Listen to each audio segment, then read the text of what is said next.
Welcome to super fast English academy दोस्तों। आज की इस वीडियो के अंदर मैं आपको प्रेपोजिशन के कुछ अच्छे कॉन्सेप्ट आज आपको बताऊंगा फुल डिस्क्रिप्शन के साथ में। तो देखिएगा कुछ अलग टाइप के क्वेश्चंस आपको देखने को मिलेंगे। प्रेपोजिशन है, बस आप देखो इस वीडियो के अंदर ये आप थोड़ा सीखने की कोशिश करिएगा कि आपको कौन सी चीज़ नई सीखने को मिली है, ठीक है, उसे आप नोट करते जाइएगा। जो ऑलरेडी आप जानते हैं वो तो आपका दिमाग बोल ही देगा, चलेगा। आपका एग्ज़ाम बहुत जल्द होने वाला है, तो इसलिए आप अपने एग्ज़ाम को थोड़ा सीरियस लेकर के पढ़ाई तैयारी करें और अपने घर पर ही सुरक्षित रहें, कोरोना से बचें। अब देखिएगा यहाँ पर प्रेपोजिशन का है और यहाँ पर आपको बहुत अच्छी तरह से इन चैप्टर्स को समझना है, ठीक है, तभी समझ में आएगा। देखिए पहली बात ये आप समझिएगा कि are those word which shows the relation of a noun pronoun with another noun और प्रोनाउन। मतलब प्रेपोजिशन का मतलब ही क्या होता है कि ऐसा कोई शब्द जो नाउन प्रोनाउन का एक दूसरे से संबंध स्थापित करता है, ठीक है। बाकी ये डेफिनेशन नहीं आएगा, बस आपको ये शब्दों को याद रख लेना है कि कौन से शब्द के बाद फिक्स्ड प्रेपोजिशन भी लगती हैं और कुछ थोड़ा लॉजिकली प्रेपोजिशन भी होती हैं जो मैं आपको बताऊंगा। जैसे देखिएगा यहाँ पर है कि आई एम वेटिंग डैश, यहाँ पर लिखा है और हर। अब ये समझ में आया। आप ये सोचिएगा कि यहाँ पर ये जो फॉर लगा हुआ है ये क्यों लगा हुआ है। आप अपने मन में क्वेश्चन को देख करके ही समझो कि यहाँ पर एट क्यों लगाया है, फिर आप मेरे रीजन को समझ लीजिएगा। देखो पहले तो ये समझो कि आई एम वेटिंग हर, यानी कि ये जो फॉर जो बता रहा है, प्रेपोजिशन जो बता रहा है वो आई यानी कि प्रोनाउन है और ये भी प्रोनाउन है, यानी कि इन दोनों प्रोनाउन के बीच में जो रिलेशन बताता है वही तो प्रेपोजिशन होता है। तो इसका मतलब ये प्रीपोजिशन है, ठीक है, ये सबको पता होता है। अब देखिएगा आई एम वेटिंग फॉर हर, ये आपको याद रख लेना है, यानी आप किसी के लिए इंतजार करते हैं तो के लिए का मतलब क्या होता है, फॉर होता है, राइट। तो एक चीज तो आपको ये समझ लेनी है कि वेट के बाद क्या आएगा, फॉर आएगा, यदि आप किसी का इंतजार कर रहे हैं तो। अच्छा एक बात देखिएगा, ये प्रोनाउन हो सकता है, नाउन हो सकता है, लेकिन अगर प्रीपोजिशन के बाद में अगर कोई वर्ब आएगा तो वो कौन सी फॉर्म आएगा, आईएनजी यानी जिरेंड वाली फॉर्म आती है। कभी भी याद रखिएगा, अगर कभी प्रीपोजिशन लिखा हुआ है और उसके बाद अगर कोई वर्ब आ रही है तो याद रखिएगा वो हमेशा आईएनजी की फॉर्म में आती है। ये आप कभी भी गलत मत करिएगा, क्योंकि ज़्यादातर बच्चों को ये याद रहता है कि प्रीपोजिशन के बाद नाउन प्रोनाउन आता है, ओके, बट वर्ब आ जाएगा तो वो सीधे छोड़ के चले जाते हैं। लेकिन वो क्या, जैसे I am waiting for talking to you, I am waiting for teaching, मैं पढ़ाने का इंतजार कर रहा हूँ। I am waiting for studying, मैं I am waiting for talking to you, मैं तुमसे बात करने का इंतजार कर रहा हूँ। तो बस ये दोनों चीज़ों को आप अलग अलग करके समझिएगा। आगे देखिएगा, Ram is standing at the school gate. अच्छा इन चीज़ों को थोड़ा सा समझिएगा। अब यहाँ पर क्या होता है कि Ram is standing at the school gate, यानी कि राम जो है वो स्कूल के गेट पर खड़ा हुआ है। यानी कि देखो कभी भी अगर लोकेशन की बात कही हो, जैसे लोकेशन मतलब उसकी स्थिति क्या है, तो हमेशा हम एट का इस्तेमाल करेंगे। लेकिन अगर कोई किसी चीज़ के सतह के ऊपर यहाँ पर खड़ा हुआ बैठा हुआ है तब वहाँ पर हम ऑन का इस्तेमाल करेंगे। तो फिलहाल में बात की जा रही है लोकेशन की, क्योंकि राम जो है वो गेट पर, स्कूल के गेट पर खड़ा हुआ है, तो लोकेशन की बात की जा रही है, इसलिए यहाँ पर क्या हो जाएगा, एट हो जाएगा। अगर आप यहां पर ऑन लगा देंगे इसका मतलब ये हुआ कि Ram ji standing on the school gate, मतलब स्कूल का जो गेट है, सपोज करो ये गेट है और ये देखो ऐसे ऐसे ऐसे ऐसे ऐसे ऐसे बना हुआ है, इसका मतलब आप इस स्कूल के गेट के ऊपर खड़े हुए, जो कि मीनिंगफुल नहीं है, एकदम गलत है, राइट ना, क्योंकि स्कूल के गेट में तो कील निकली हुई होती है। अगर आप यहाँ बैठ जाएंगे तो तुम समझ सकते हैं मामला कितना गंभीर हो सकता है। अच्छा देखिएगा, आगे देखिएगा माफी चाहूंगा, मैं ठीक हूँ, कोरोना वोरोना कोई दिक्कत नहीं है। आगे देखो, ही अराइव्ड वेडनेसडे मॉर्निंग। अब यहाँ पर देखो ये लिखा हुआ है, अब ये आप समझिएगा कि मैंने यहाँ पर ऑन जो लगाया वो क्यों लगाया। अब इसके 4-5 रूल हैं, उन्हें मैं आपको बताऊंगा, बस आप ये जो भी टिक लगा हुआ है आप ये समझते जाएं आप अपने दिमाग के अंदर कि यहाँ पर ऑन सर ने लगाया है तो क्यों लगाया। अब आपको सारी वीडियो के अंदर क्यों वाला आंसर खुद से पूछना है और जवाब मिल जाता है, इसका मतलब आप इस कॉन्सेप्ट के अंदर अच्छे हो गए। तो देखिए बहुत सिंपल सी बात बताता हूँ मैं आपको कि कभी भी देखो, कभी भी ना कोई भी दिन आ जाए, कभी भी कोई दिन आ जाए तो हमेशा वहाँ पर हम ऑन लगाएंगे। देखो सभी का यूज़ होता है अलग अलग कंडीशन में। कभी भी अगर डे आ जाए तो अब आपको ऑन लगाना है, कभी भी घड़ी का टाइम आता है तो आपको एट लगा देना है, कभी भी अगर कोई ईयर का आ जाता है, ईयर माने साल 2012 2015 तो इन आ जाएगा। अब देखिएगा मैं आपको इधर बताता हूँ, कभी भी देखो डेफिनेट डे वगैरह की बात की जा रही है, जैसे इधर देखिएगा कभी भी डे आ जाए, जैसे यहाँ पर आया था तो आपको उससे पहले ऑन लगा देना है। कभी भी डेट आ जाए तब भी आपको क्या लगा देना है, ऑन लगा देना है। महीना आ जाए इन जुलाई तो यहाँ पर इन लगा देना है। इन्हें आप भूलना मत, क्योंकि पेपर में बहुत सिंपल वाले प्रश्न बनते हैं इनसे। कभी ईयर आ जाए 2012 तो इन लगा देना, कभी टाइम आ जाए घड़ी का तो आपको एट लगा देना है, और लोकेशन आ जाए तो एट लगा देना है। जैसे मैंने बताया था ना कि Ram is standing at the school gate, मतलब लोकेशन बता दिया तो एट करेंगे। किसी स्थान प्लेस पर आप स्टैंड कर रहे हैं तो वहाँ पर ऑन लगाएंगे। जैसे सपोज करिएगा, अब देखो इस सेंटेंस को आप देखिएगा कि आई विल मीट यू, यानी मैं तुमसे मिलूंगा। अब यहाँ पर देखो अलग अलग चीजें लिखी हुई हैं, और उनके अकॉर्डिंग ये देखो प्रेपोजिशन, कितनी प्रेपोजिशन लिखी हुई है। बस कुछ भी नहीं है, वही वाली बात है। घड़ी का टाइम आएगा तो एट आ जाएगा, क्योंकि देखो एट है ना, और टी टी माने टाइम, टाइम माने घड़ी का समय, तो एट लगेगा घड़ी के टाइम की जगह। अगर कभी महीना आएगा तो इन आ जाएगा, कोई साल आएगा तो इन आ जाएगा, कोई दिन आएगा तो ऑन आ जाएगा, और कोई अगर डेट वगैरह आ जाएगा 28 मई तो आपको ऑन लगाना है। और कैन नॉट प्लेस है, सीपी पार्क है, आपको पता ना दिल्ली के अंदर, तो वो एक लोकेशन है कि I will meet you at Connaught Place, Connaught Place, तो मतलब वो एक लोकेशन बता दी कि मैं तुमसे कैन सीपी पर मिलूंगा, तो लोकेशन मतलब एट हो जाएगा, राइट। और देखो यहाँ पर एक चीज़ आपको समझ में आ रही होगी कि यहाँ पर मई जो है वो महीना है, लेकिन महीने से पहले क्या है दे रखा है, वो तारीख दे रखी है। क्या दे रखी है? तारीख दे रखी है। मतलब तारीख का मतलब क्या हो जाएगा बताओ? डेट दे रखी है। तो याद रखना पहले जो दे रखा है उसके अकॉर्डिंग आएगा, और मैंने आपको यहाँ पर बताया था कि जो डेट के अकॉर्डिंग यहाँ पर क्या आ जाएगा, ऑन आ जाएगा, इसलिए यहाँ पर ऑन का इस्तेमाल किया गया है। आप कंफ्यूज मत होइएगा। ओके, चलो ये वाला कॉन्सेप्ट तो समझ में आ गया होगा। पूरा पूरा पास्ट है, इसलिए यहाँ पर सेकंड फॉर्म आ जाएगा। अब देखिएगा आगे मैं आपसे और अच्छे प्रश्नों पर थोड़ा सा डिस्कस करता हूं। अब देखिएगा यहाँ पर लिखा है शी डाइड हार्ट अटैक, यानी कि वो क्या है, हार्ट अटैक से मर गया। तो यहाँ पर क्या आ जाएगा, ऑफ आ जाएगा। अब आप अपने मन से पूछेगा कि यहाँ पर ऑफ क्यों आया। अच्छा, अब मैं आपको एक चीज़ बताता हूँ, ये वाला आप बहुत याद रखिएगा, ये बहुत ज़्यादा ज़रूरी है, टाइम आपका ज़्यादा वेस्ट ना हो, इसीलिए ऑलरेडी ये प्रिपेयर्ड है नोट्स। अब देखो डेथ है, अब आपको मैं बता दूं मृत्यु जो होती है वो दो तरीके से ज़्यादातर पेपर में इन्हीं से आती है। अगर किसी की मृत्यु किसी रोग बीमारी से हो जाती है तो वहाँ पर डाइड के बाद ऑफ आता है। क्या आता है? डाइड ऑफ आता है। लेकिन अगर किसी की मृत्यु एक्सीडेंट में हो जाती है, चाहे रोड एक्सीडेंट हो, कैसा भी एक्सीडेंट हो, तो वहाँ पर इन आएगा। रोड एक्सीडेंट में तो देखो इन आ रहा है ना, और डाइड ऑफ मतलब किसी बीमारी से। अब जैसे सपोज करो हर uncle died of cancer, cancer एक बीमारी है, राइट। तो कैंसर एक बीमारी है, तो मतलब क्या आ जाएगा, डाइड के बाद ऑफ आ जाएगा। अगर याद नहीं है, थोड़ा भी कंफ्यूजन है, तो कैसे भी करके याद रखें, क्योंकि पेपर में अगर ये आया तो आप कंफ्यूजन की वजह से कुछ गलत करके आगे बाद में वही मतलब रिग्रेट होगा। हर uncle died a road accident, मतलब क्या हो जाएगा, इन आ जाएगा, क्योंकि रोड एक्सीडेंट में तो देखो मैं की साउंड आ रही है इसलिए इन आ जाएगा। और किसी बीमारी से अगर कोई व्यक्ति मरता है तो ऑफ आता है, राइट। हार्ट अटैक तो मतलब ये भी क्या हो जाएगा, ऑफ हो जाएगा। आगे देखिएगा, आगे देखिएगा, यहाँ पर ये क्वेश्चन है और इसको आपको बताना है कि I like walking the garden, मतलब क्या हो गया कि मैं गार्डन में जो है वॉक करना पसंद करता हूँ। पहली बात ये समझिएगा कि यहाँ पर लाइक वर्ब लिखा हुआ है, तो याद रखें ये दो तीन है जिनके बाद हमेशा जीरंड आता है।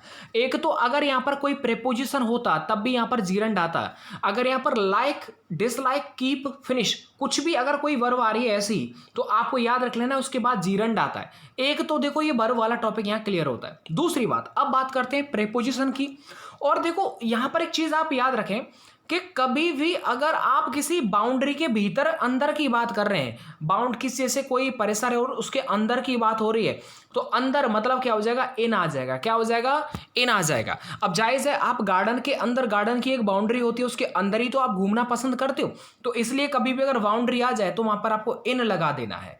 इसमें आपकी गलती नहीं होनी चाहिए। अब यहां पर मैं आपको बताता हूं, बाउंड्री आए तो आपको इन लगा देना है। जैसे अब एक चीज आप ये देखिएगा, मैंने पहले बता दिया है कि I am in the school, मतलब आप स्कूल की जो बाउंड्री है उसके अंदर की बात कर रहे हैं, यानी मैं स्कूल में हूं, राइट। अगर आपने ये कर दिया, इस इन को हटा करके आपने ये कर दिया कि आई एम एट स्कूल, मतलब मैं स्कूल पर हूं, मतलब आप लोकेशन की बात कर रहे हैं। अगर आपने यहां पर मान लो ऑन लगा दिया तो मतलब आप स्कूल की छत की बात कर रहे हैं, राइट।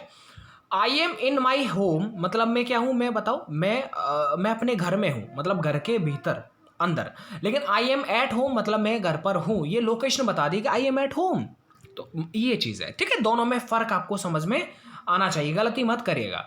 आगे देखिएगा, ये देखो काफी मजेदार यहाँ पर ये कॉन्सेप्ट है, इन सबको समझ लीजिएगा। बहुत जल्दी कम टाइम के अंदर पूरा प्रेपोजिशन कैसे पढ़ेंगे PQRS टाइप लाऊंगा, हर टाइप की डेली वीडियोस नहीं आती, उनको आप कभी भी मिस मत करिएगा। पहली बात, एग्जाम को लेकर के सीरियस हैं तो cut the Apple a knife, पहली बात है या आप याद रखें, जैसे ये बोल रहा है कि मतलब नाइफ से एप्पल को काट दो, मतलब क्या क्या कि चाकू से सेब को काट दो।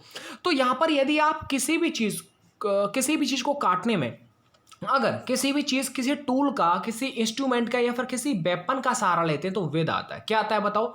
विद आता है। तो देखिएगा यहां पर क्या आएगा बताओ जल्दी से, विद आ जाएगा। पहली बात, she always writes with a black pen, मतलब ब्लैक पेन उसका इंस्ट्रूमेंट हो गया एक तरह से कि वो ब्लैक पेन से हमेशा लिखती है।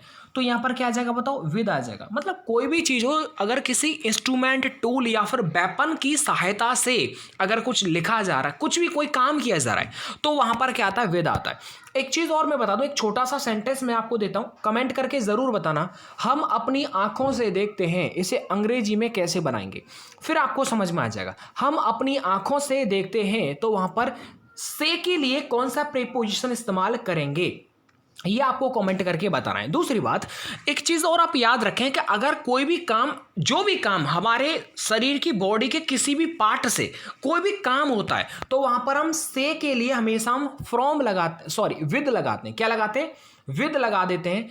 अगर शरीर के, जैसे सपोज करो सांस लेते हैं किससे? नाक से ना, तो नाक हमारे बॉडी का पार्ट है सांस लेने का, तो से की जगह फ्रॉम नहीं आएगा, विद आएगा। तो मैंने क्या पूछा? हम आंखों से देखते हैं, तो इसको आप कमेंट करके जरूर बताना, हेल्प मैंने थोड़ा सा बता दिया। तो देखिएगा, draw a circle with a compass, तो देखो कंपास की सहायता से ड्रॉ किया जा रहा है सर्कल को, एक्स के द्वारा वही हो जाएगा। This is knife which with she was murdered, तो देखो वही इंस्ट्रूमेंट है। अच्छा आगे, she was killed with this gun. अच्छा ये देखो, ये आपने खूब पढ़ा होगा। देखिए मतलब she was killed with this gun, यानी उसको मतलब इस गन के द्वारा मारा गया था। बाई हिम, ये पैसिव है, याद रखना। इंस्ट्रूमेंट से पहले तो देखो विद ही लगाएंगे ना भाई। और अगर कोई व्यक्ति आ जाए तो बाय बाय कौन करता है? कि कोई व्यक्ति ही तो करता है। तो इसलिए अगर एक साथ व्यक्ति आ रहा है और इंस्ट्रूमेंट आ रहा है, दोनों में ही से का सेंस आता है। तो बता दिया, इंस्ट्रूमेंट टूल से पहले आपको विद लगा देना है। और बाय बाय कौन करता है? टाटा बाय बाय, ये आदमी करता है, तो इसलिए आदमी से पहले बाय लगा देंगे। आपको, मुझे पूरा भरोसा है कि आप इसमें गलती नहीं करेंगे। आगे देखिएगा, आगे ये जो क्वेश्चन है बहुत सिंपल है। The bus did not stop, the bus stop, ये देखो द बस स्टॉप मतलब the bus did not stop, the bus stop मतलब जो है बस जो है वो बस स्टॉप पर नहीं रुकी, राइट। अब यहाँ पर देखो, यहाँ पर क्या लगा दिया? एट लगा दिया। मैंने क्या बोला था? हमेशा बोला था ना, अगर कोई डेफिनेट लोकेशन है तो आपको इन एट लगा देना है। मतलब at school, at school gate, बताया था ना, एट स्कूल, एट होम, वो एक लोकेशन है। लेकिन अगर लार्जर एरिया हो, कोई बड़ा एरिया है, तो वहां पर आपको इन लगा देना। ये आपने खूब पढ़ा होगा, इसीलिए यहां पर क्या हो जाएगा?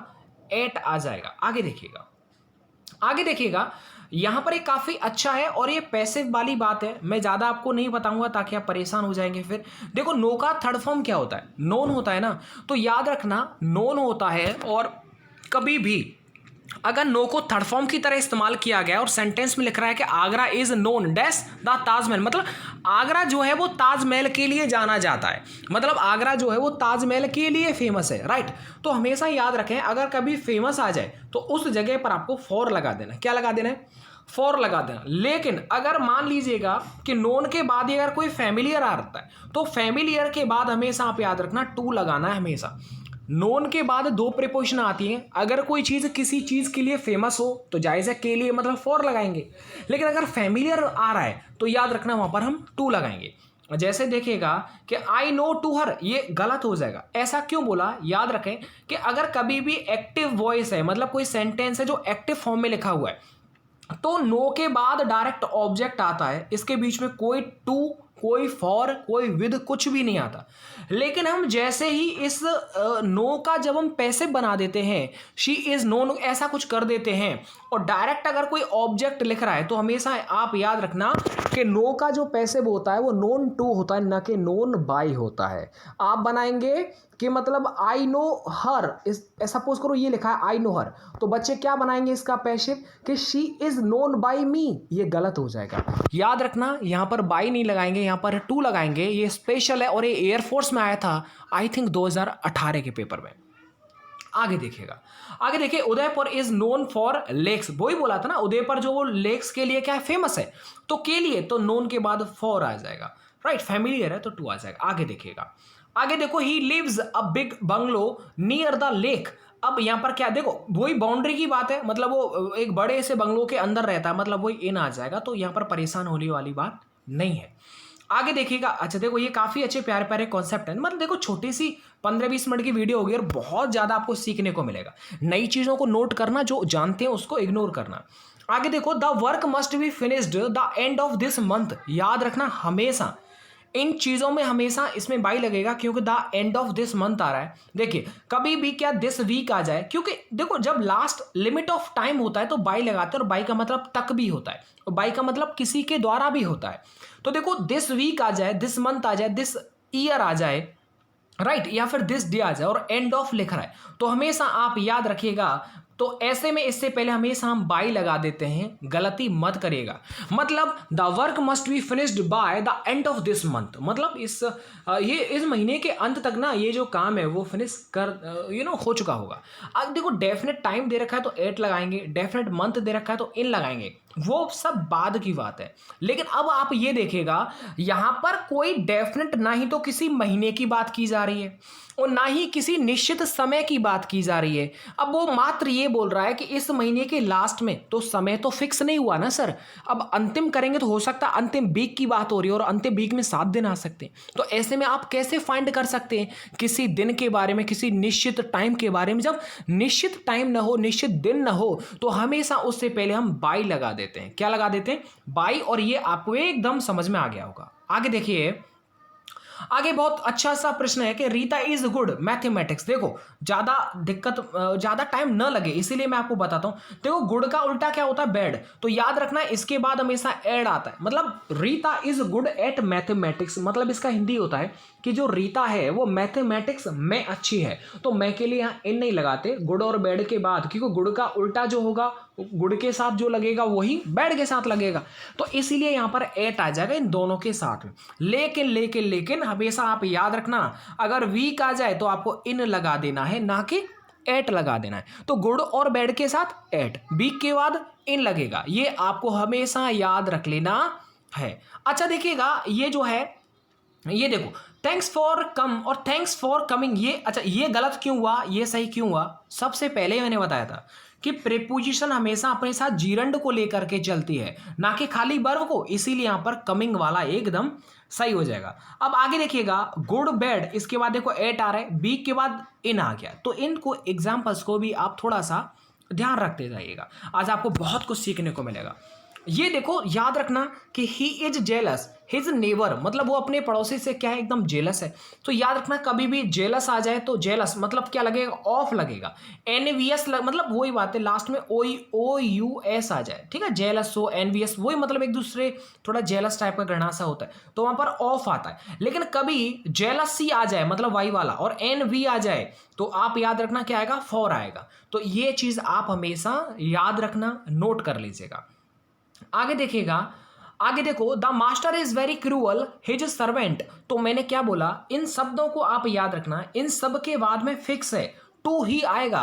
तो देखो यहां पर क्रूअल लिख रहा है इसीलिए यहां पर टू आएगा, क्योंकि देखो क्रूअल ये लिख रहा है, यहां पर देखो काइंड लिख रहा है और काइंड के बाद टू आता है, इसीलिए देखो we should be kind to animals, तो यहां पर देखो टू आ जाएगा। तो इन सबको नोट करो, आपकी गलती नहीं होगा। एक और चीज इन देखो, मैंने स्पेशल अभी बताया था कि मर्सी, सिंपैथी और मर्सी, देखो ऑन भी यहां पर प्रायोरिटी बनती है, लेकिन उसका मैं अलग से एक वीडियो बनाऊंगा मर्सी के टॉपिक के ऊपर, काफी बड़ा है, तो मैं आपको नेक्स्ट वीडियो के साथ अच्छे से समझा दूंगा। तो अभी तो आप फिलहाल में इतना ही याद रखो कि मर्सी और सिंपैथी के बाद, मर्सी के बाद ऑन, सिंपैथी के बाद फॉर, सर ये याद ही करना है, कुछ भी नहीं हो सकता, लेकिन सिंपैथेटिक हो जाए, राइट, तो इस तरह, और मर्सीफुल आ जाए तो आपको टू लगा देना है, ये चीज आप याद रखें।